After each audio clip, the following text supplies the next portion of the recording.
Oke, sekarang masuk ke kebutuhan bahan per 1 meter kubik pondasi. Jadi, dari rumus di atas berarti satu tukang itu bisa mengerjakan pondasi batu kali sebanyak. Cara menghitung volume pondasi batu kali. Di sini terlihat ada sebuah gambar. Kebutuhan tenaga per 1 meter kubik pondasi. Kira-kira ada apa saja?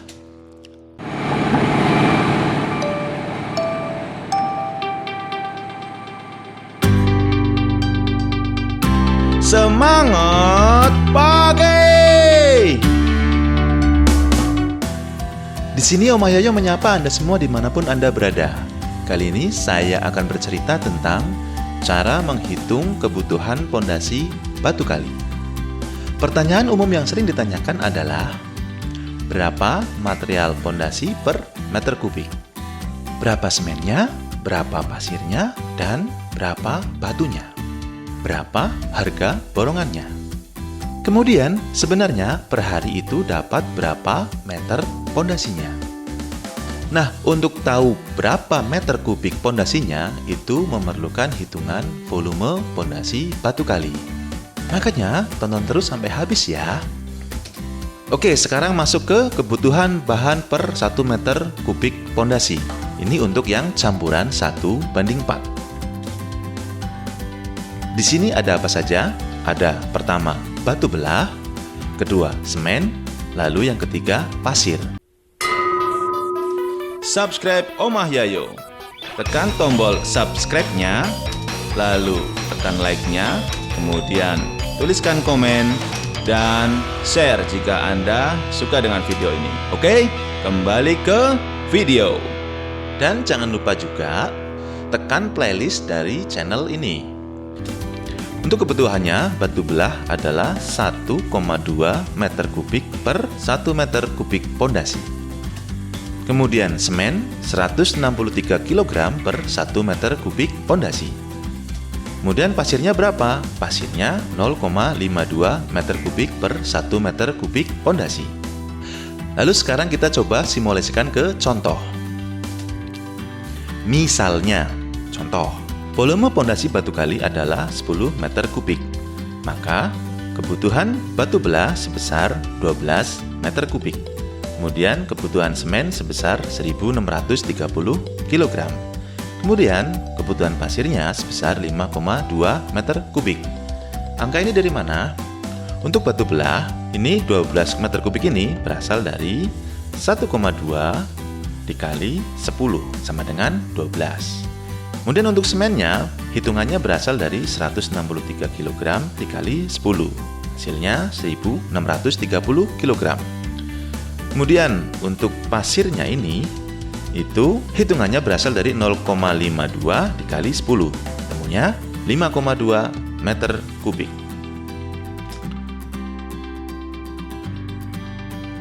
Kemudian untuk pembelian di penjual material, pertama, untuk batu belah itu tergantung dari kapasitas truknya. Misalnya jika kita memilih truknya itu isinya 5 kubik, maka pembeliannya itu 2,4 rit truk. Untuk pembulatan koma-komanya ini terserah Anda saja.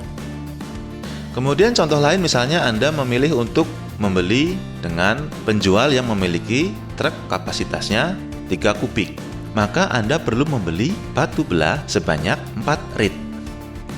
Nah, untuk tahu kapasitas truk itu dari mana?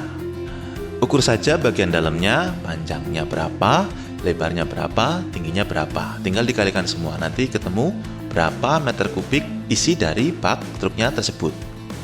Kemudian untuk pembelian semen, kita semua tahu kalau beli semen itu di toko adalah berapa sak semen. Sementara di sini satuannya adalah kilogram. Jadi hitungannya bagaimana? Jika Anda memilih untuk membeli dengan semen yang isinya 50 kg, maka kebutuhan semen yang harus dibeli adalah 32,6 sak semen. Nah, untuk pembulatannya ini terserah Anda saja. Lalu jika Anda memilih untuk membeli dengan semen yang isinya 40 kg, maka dengan kebutuhan sebesar 1.630 kg ini, berarti Anda perlu membeli 40,75 sak semen. Ini juga sama, pembulatannya terserah Anda saja. Lalu kemudian untuk pasirnya. kebutuhan pasir sebesar 5,2 meter kubik.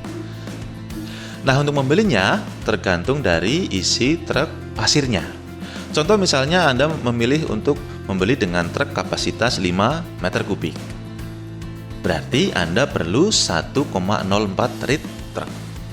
Nah, untuk pembulatannya terserah Anda saja. Kemudian jika Anda memilih truk dengan kapasitas 3 meter kubik, berarti kebutuhan pasirnya adalah 1,67 rit. Ini juga sama, pembulatannya terserah Anda saja. Nah, untuk contoh 10 meter kubik tadi ini memerlukan perhitungan volume pondasi batu kali. Bagaimana cara menghitungnya? Nah, makanya tonton sampai habis. Dan jangan lupa juga tekan playlist dari channel ini. Di situ sudah saya rangkum beberapa tentang seputaran dunia konstruksi. Oke, sekarang kita lanjut. Cara menghitung volume pondasi batu kali. Subscribe Omah Yayo. Tekan tombol subscribe-nya, lalu tekan like-nya, kemudian tuliskan komen, dan share jika Anda suka dengan video ini. Oke, kembali ke video. Dan jangan lupa juga tekan playlist dari channel ini. Di sini terlihat ada sebuah gambar. Ini adalah gambar pondasi yang saya tampilkan. Dalam gambar ini terlihat ada pertama pasangan dinding ya sebelah atas ini, kemudian bawahnya ada beton seluf ya. Kemudian bawahnya lagi ini ada tanah huruk, kemudian ini ada pasangan batu belah, kemudian di bawahnya lagi ini ada pasangan batu kosong, kemudian di bawahnya lagi ini ada urukan pasir. Kemudian ada dimensi ya. Mulai dari kiri dulu ini ada 600, kemudian yang di bawah huruf B ini ada 300. Kemudian di bawahnya lagi ada 650. Jadi untuk angka ini kalau di dunia gambar konstruksi itu dalam milimeter. Misalnya 300 ini berarti maksudnya adalah 300 mm atau 30 cm. Kemudian yang angka 650 ini adalah 650 mm atau 65 cm. Kemudian yang 600 ini adalah 600 mm atau 60 cm. Oke, kita lanjutkan. Untuk A, ini adalah lebar atas pondasi. Oke. Kemudian untuk B ini adalah lebar bawah pondasi. Lalu kemudian untuk C, ini adalah tinggi pondasi. Lalu setelah ini kita masuk ke rumus perhitungannya. Perhitungannya seperti apa? Jadi untuk pondasi ini boleh dikatakan menyerupai trapesium. Rumusnya adalah setengah kali dalam kurung A ditambah B kurung tutup kali C ya. Jadi pertama yang dihitung adalah A ditambah B dulu. A ditambah B dikali 0,5 kemudian dikali C. Untuk contoh dalam gambar ini berarti perhitungannya sebagai berikut. Luasnya sama dengan 0,5 dikali kurung buka 0,3 ditambah 0,65 kurung tutup dikali 0,6. Jadi perhitungannya itu dalam meter ya. Jadi misalnya contoh yang A ini adalah 300 mm atau 30 cm. Kalau dalam meter itu 0,3. Kemudian untuk yang B ini 650. Ini berarti 650 mm atau 65 cm atau berarti 0,65 meter. Begitu juga dengan yang 600. Ini 600 mili atau 60 cm berarti 0,6 meter. Kemudian sama dengan berarti dalamnya dulu yang ditambahkan 0,3 ditambah 0,65 berarti 0,95 kali 0,5 dikali 0,6 ketemunya 0,285 meter persegi. Kemudian untuk menjadi meter kubik itu bagaimana caranya? Oke, kita lanjutkan. Untuk menjadi meter kubik berarti meter persegi ini harus dikalikan dengan meter lari. Atau dalam bahasan ini berarti panjang dari pondasi batu kalinya. Nah, untuk menghitung panjang pondasi batu kali adalah dengan cara menghitung keliling dari semua pondasi batu kali yang ada di dalam gambar atau yang akan direncanakan. Di sini saya mencontohkan ada gambar denah pondasi batu kali. Dimulai dari sebelah kiri, ini yang menyerupai huruf O, ya. Kemudian di sebelah kanannya ini ada menyerupai huruf M. Ya, ini untuk memudahkan saja. Jadi nanti ada terlihat beberapa model alur pondasi batu kalinya. Kemudian sebelah kanannya lagi ini ada menyerupai huruf Y. Kemudian sebelah kanannya lagi menyerupai huruf O. Ya, kemudian di bawah ini ada angka-angka. Ini maksudnya adalah jarak, ya. Seperti yang tadi saya katakan bahwa angka ini adalah dalam milimeter. Jadi kalau 3000 itu berarti 3000 milimeter atau 3 meter, ya. Ini saya samakan semua untuk mempermudah saja. Kemudian bagian sebelah kanan ini juga sama. Kemudian ini ada huruf-huruf ini apa maksudnya? Huruf ini maksudnya adalah as, penamaan as untuk memudahkan orang membaca gambar. Yang sebelah kanan ini yang ada angka dengan lingkaran ini juga sama. Ini juga sama, itu juga penamaan as. Penggunaannya seperti ini, contoh, ya, contoh. Ini jadi biar untuk menyamakan persepsi orang yang akan membaca gambar. Misalnya, orang akan membicarakan di sudut kiri bawah huruf O. Maka orang akan menyebut as O1. Ya, jadi kalau kita bilang O1 berarti arahnya adalah yang di area pojok bawah kiri ini. Oke? Kemudian kita akan lanjut ke perhitungan kelilingnya.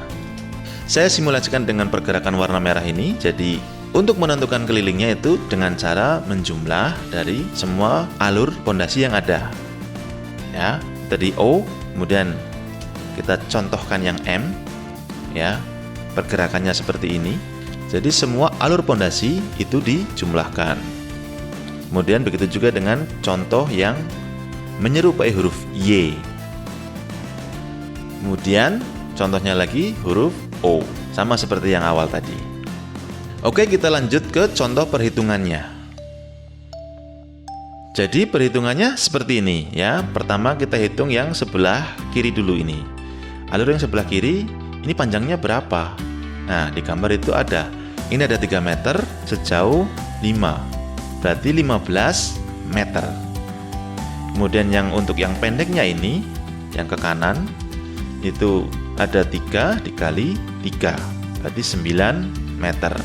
Kemudian yang ke bawah sama dengan yang sebelah kiri tadi, ya, 15 meter. Kemudian yang bawah ini ke kiri 3 kali 3 meter, 9 meter. Oke, jadi kelilingnya adalah 15 yang sebelah kiri ini, kemudian ditambah 9 yang atas ini, kemudian ditambah 15 yang kanan ini, kemudian ditambah 9 meter yang bawah ini, sama dengan 48 meter lari. Oh ya, untuk penyebutan panjang keliling itu dalam dunia proyek konstruksi dikenal dengan sebutan meter lari. Kemudian setelah tahu panjang keliling ini, lalu bagaimana? Oke, selanjutnya panjang keliling ini dikalikan dengan luas yang sudah dihitung sebelumnya. Di sini muncul angka 0,285 meter persegi. Jadi, volume pondasi batu kalinya adalah luas dikali keliling, sama dengan 0,285 dikali 48, sama dengan 13,68 meter kubik. Oke, kita lanjut ke contoh yang lain. Sekarang saya contohkan untuk yang menyerupai huruf M. Cara menghitungnya sama, jadi dihitung semua alur pondasi yang ada di gambar atau yang akan direncanakan. Oke, jadi panjang kelilingnya adalah 15 ditambah 6 ditambah 9 ditambah 6 ditambah 15 sama dengan 51 meter lari. Itu tadi mengikuti alur garis merah yang saya contohkan. Bisa juga dengan cara seperti ini. Misalkan panjang yang sebelah kiri ini adalah 15 meter, berarti ditambah yang ke kanan ini. Ini langsung saja nggak apa-apa. Misalnya ini ada 4 kotak, berarti 4 kali 3, 12. Kemudian yang ke bawah yang tengah ini itu 9, kemudian yang kanan ke bawah ini adalah 15. Sama dengan 51 meter lari. Kemudian luasnya adalah 0,285 meter persegi. Jadi volumenya adalah luas dikali keliling, sama dengan 0,285 dikali 51, sama dengan 14,54 meter kubik. Jadi hasil perhitungan volume inilah yang untuk acuan perhitungan bahan dan kebutuhan upahnya. Untuk bahannya tadi kita sudah contohkan cara perhitungannya. Kemudian sekarang kita akan lanjut ke perhitungan upahnya. Kebutuhan tenaga per 1 meter kubik pondasi. Subscribe Omah Yayo. Tekan tombol subscribe-nya, lalu tekan like-nya, kemudian tuliskan komen dan share jika Anda suka dengan video ini. Oke, kembali ke video. Dan jangan lupa juga tekan playlist dari channel ini. Kira-kira ada apa saja? Ya, pertama ini muncul ada mandor. Kemudian yang kedua ada kepala tukang. Kemudian yang ketiga ada tukang. Kemudian yang keempat ada helper. Untuk mandor ini koefisiennya adalah 0,075 OH. Kemudian untuk kepala tukang itu 0,075 OH. Kemudian untuk tukang 0,75 OH. Kemudian untuk helper 1,5 OH. Nah, kemudian angka koefisien ini untuk apa? Nah, jadi angka koefisien ini selanjutnya untuk menghitung harga upah per 1 meter kubik pondasinya. Oke, mulai dari pertama ya. Contohnya pertama dari mandor. Upah mandor itu berapa? 150.000 per hari. Ini contoh ya, itu tergantung dari masing-masing daerah. Anda bisa mengeceknya di daerah Anda masing-masing. Kemudian untuk kepala tukang, ini saya contohkan 140.000. Kemudian untuk tukang, ini saya contohkan 130.000. Kemudian untuk helper, ini saya contohkan 100.000. Ini untuk memudahkan saja dalam perhitungan. Untuk harga pastinya, silahkan Anda cek harga di daerah Anda masing-masing atau di daerah yang akan dibangun pondasinya. Oke, untuk mandor, berarti sama dengan 0,075 dikali 150.000. Sama dengan 11.250. Kemudian untuk kepala tukang 0,075 dikali 140.000 sama dengan 10.500. Kemudian untuk tukang berarti sama dengan 0,75 dikali 130.000 sama dengan 97.500. Kemudian untuk helper berarti sama dengan 1,5 dikali 100.000 sama dengan 150.000. Oke, kemudian semua ini dijumlahkan, berarti totalnya adalah 269.250. Tapi perlu diingat, untuk estimasi harga ini itu jika Anda tidak menggunakan jasa pemborong. Nah, jika Anda menginginkan untuk memakai jasa pemborong, artinya Anda tidak mau repot, Anda tidak perlu mencari tukang, Anda tidak perlu mencari helper, itu berarti ada perhitungannya lagi. Di sini saya contohkan, fee pemborong itu adalah 12%. Namun sekali lagi ini adalah contoh, itu bisa saja berbeda di setiap daerah. Misalnya saya contohkan ini adalah 12%, berarti jika Anda memakai pemborong, berarti 269.250 ini ditambahkan lagi 12%. Cara menghitungnya adalah 269.250 dikali 1,12 sama dengan 301.560. Nah, jika Anda bertanya, kenapa sih kok pemborong harus ditambahkan 12%? Ya, namanya pemborong itu kan perlu administrasi. Dan juga pemborong itu ingin terus berkembang kan? Oh ya, untuk jenis borongan itu ada beberapa macam. Ini tadi saya contohkan jika yang Anda borongkan itu adalah upahnya saja. Sementara material Anda siapkan sendiri. Berarti hitungannya adalah jumlah dari kebutuhan material yang tadi saya contohkan di awal ditambahkan dengan 301.560. Itu jika Anda hanya memborongkan upahnya saja. Tapi jika Anda ingin sama sekali tidak mau repot dengan pembelian material ini itu, berarti Anda bisa memborongkan upah dan materialnya. Berarti cara perhitungannya adalah jumlah dari kebutuhan material yang tadi ditambahkan dengan 269.250, dijumlahkan semua, kemudian baru dikalikan 1,12.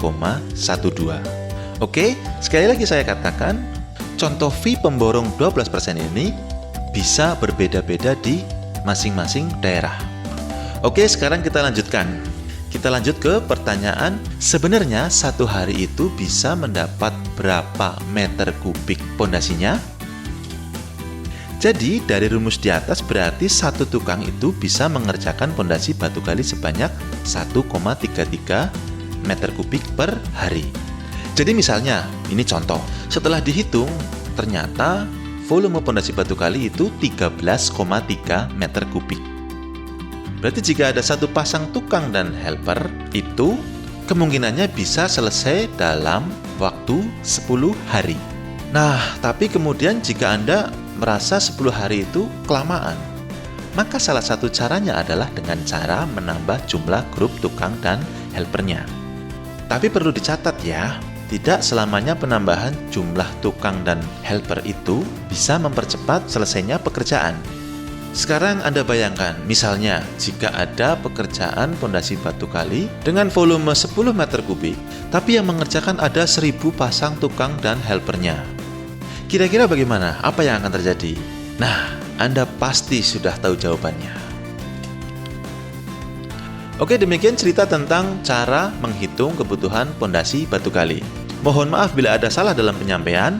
Sekian dan terima kasih.